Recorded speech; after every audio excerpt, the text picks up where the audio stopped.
Il y a certaines parties de l'expérience du Camino que vous verrez dans la brochure et les vidéos promotionnelles, et d'autres qui n'apparaîtront jamais dans les publicités. Les parties qu'on voit sont les images d'amis marchant ensemble, regardant de magnifiques paysages. Des clips d'amis qui mangent ensemble après une longue journée de marche et de réflexion. Et puis il y a les parties qu'on montre moins souvent, mais qui font définitivement partie de l'expérience universelle du Camino. Les blessures de guerre et les cicatrices de combat liées au voyage. Dans la vie de tous les jours, ce serait surprenant d'enlever ses chaussures et ses chaussettes pour montrer à quelqu'un une grosse ampoule ou alors une cloque béante. Mais pourtant, c'est ce qui fait partie du voyage. Mais sur le Camino, c'est comme un badge d'honneur, porté avec fierté. Nous nous montrons les uns aux autres des choses répugnantes que nous cacherions comme des secrets dans nos vies normales. La douleur fait partie du pèlerinage. Et c'est aussi une partie de notre histoire que l'on ne peut pas éviter. Elle soulève les questions les plus profondes et les plus fondamentales sur l'expérience humaine. Des questions qui ne peuvent être satisfaites par des réponses faciles.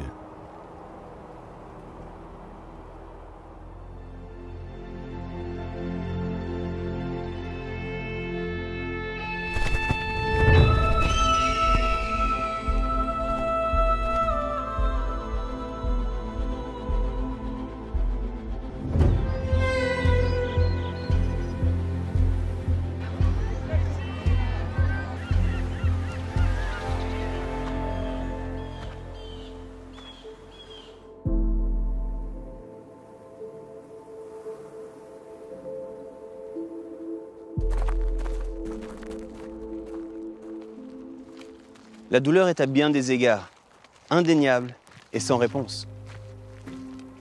Et pourtant, la douleur nous révèle aussi la vérité. Sur le Camino, la douleur ressentie par votre corps vous dit la vérité sur les kilomètres que vous avez marchés et la distance que vous avez parcourue. Dans la vie, la douleur vous dit la vérité sur ce qui compte, sur la déception, la perte, la trahison, la blessure et le chagrin d'amour. Lors d'un pèlerinage, vous devez déterminer ce que vous allez faire de la douleur. La ressentir, l'accueillir, en prendre soin, vous soigner. Parfois, elle nous oblige à ralentir et peut-être même nous arrêter. À accepter que nous avons tous des limites. C'est pourquoi nous la révélons aux autres.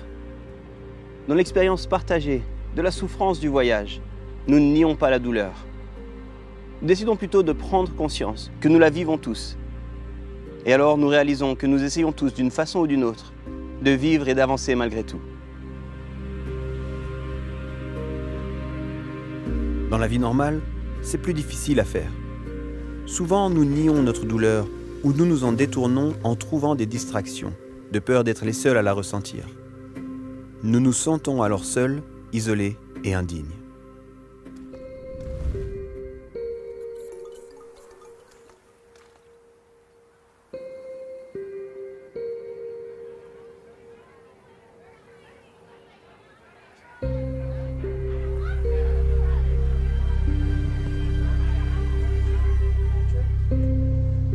L'expérience de la douleur peut empêcher les gens d'explorer la foi. Ils craignent peut-être le genre de réponse qu'ils peuvent avoir des religieux. Par exemple, qu'ils méritent cette douleur. Ou alors simplement qu'elle fait partie d'un quelconque plan divin. Ou même qu'ils doivent juste la nier. Ce qu'il y a de fascinant, c'est que Jésus ne semble jamais avoir proposé ce genre de réponse.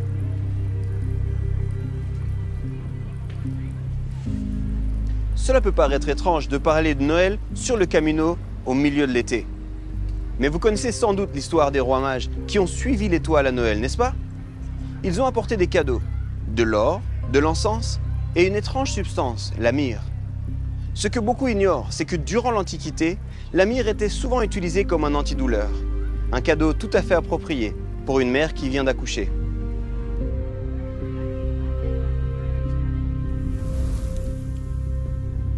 Cependant, elle apparaît également plus tard dans l'histoire. Lors de la crucifixion de Jésus, ceux qui l'ont cloué sur la croix lui offrent du vin mélangé à de la myrrhe. Ils lui donnent la possibilité d'atténuer la douleur qu'il éprouve. Mais Jésus le refuse parce que la réponse de Jésus à la douleur de l'humanité est de la supporter. Sur la croix, il prend toute la violence, la haine et la brutalité que nous avons à offrir sur lui-même.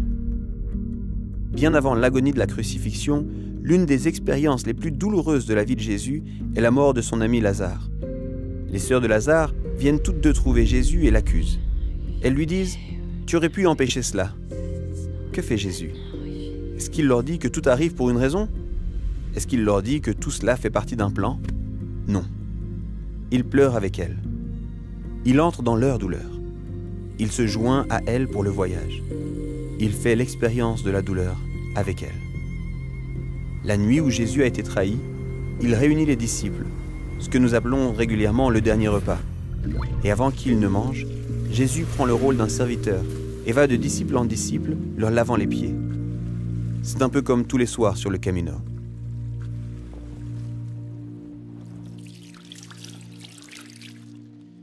Il les invite à montrer leurs blessures de guerre, leurs cicatrices de combat, à cesser de cacher la saleté et la douleur qu'ils ont accumulées sur le chemin.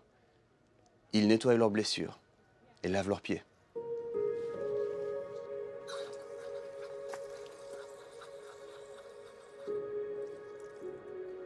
Quand Pierre voit ça, il est scandalisé.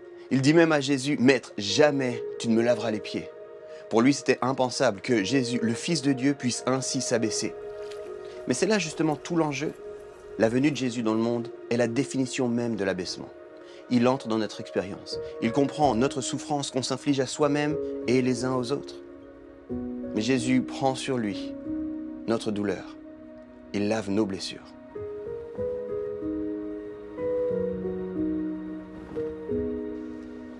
Jésus répond à Pierre et il lui dit « Si tu ne me laisses pas te laver les pieds, tu n'as rien à faire avec moi. » C'est un peu comme s'il lui disait « Je ne te demande pas la perfection, je te demande la permission.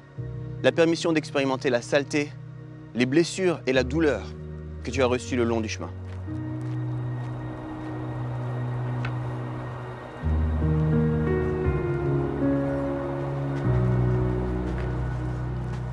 Sur le Camino, nous nous autorisons à faire partie d'une communauté qui cherche à s'accueillir, s'accompagner et se soutenir. Souvent, les pèlerins trouvent ce qu'on pourrait appeler une famille Camino, un groupe de personnes qui les aident, qui les soutiennent, notamment pour leurs blessures physiques, mais parfois aussi pour leurs blessures spirituelles. C'est peut-être ce que Jésus avait à l'esprit, que nous puissions porter les fardeaux les uns des autres.